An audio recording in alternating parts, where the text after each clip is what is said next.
বিজেপিতে যোগ দিয়ে ফাঁস করলেন ৮৩ বিশ্বকাপ জয়ী দলের তৃণমূল সাংসদ। বিজেপিতে যোগ দেওয়ার পর পরিবারের থেকে বিতাড়িত হওয়ার অভিজ্ঞতার কথা জানালেন তৃণমূল কংগ্রেসের সাংসদ কীর্তি আজাদ। বৃহস্পতিবার নেতাজি ইনডোর স্টেডিয়ামে তৃণমূলের কর্মীসভায় উপস্থিত হয়ে তিনি একের পর এক বিস্ফোরক মন্তব্য করেন।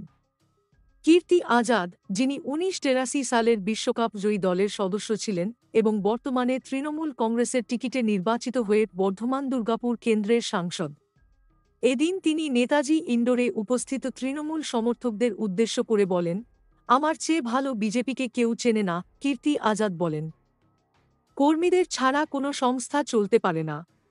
আমাদের শিরায় যে রক্ত বয়ে চলেছে সেটি আমাদের কর্মীরাই। আমাদের হৃদয় হচ্ছে দল। যতক্ষণ রক্ত সঞ্চালিত হচ্ছে, কর্মী সংখ্যা বাড়ছে, ততদিন দল চলতে থাকবে। তিনি আরও বলেন, আমি বাংলা বলছি, তবে আস্তে আস্তে বলছি। নিখুঁত হতে পারিনি, তাই হিন্দিতেই কথা বলবো। এই মন্তব্যের মাধ্যমে তিনি দলীয় কর্মীদের প্রতি নিজের গভীর ভালোবাসা এবং শ্রদ্ধা প্রকাশ করেন।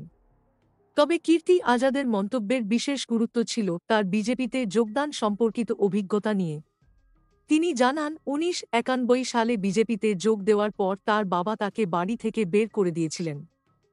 কীর্তি আজাদ বলেন, আমার বাবা আমাকে বাড়ি থেকে বের করে দিয়েছিলেন কারণ তিনি বলেছিলেন, এই লোকগুলো ইংরেজদের মন জুগিয়ে চলত, তাদের বিশ্বাস করা যাবে না। কীর্তি আজাদ ১৯৯৯ সালের আগে মমতা বন্দ্যোপাধ্যায়ের সঙ্গে আলাপ হওয়ার কথা উল্লেখ করে জানান, তখন থেকেই তার মধ্যে এক বিশেষ সম্পর্ক গড়ে উঠেছিল।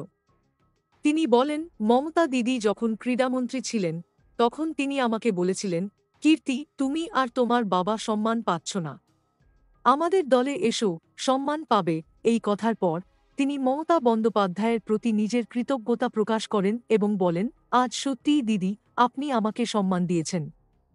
কীর্তি আজাদ আরও জানান, গত বছর ২ সেপ্টেম্বর তার স্ত্রী মারা যান এবং তার অন্ত্যেষ্টি দুর্গাপুরে দামোদরের ঘাটে হয়েছিল। তিনি বলেন, আমার অন্ত্যেষ্টি ওখানেই হবে, কারণ দুর্গাপুর বর্ধমানের মানুষ আমাকে সম্মান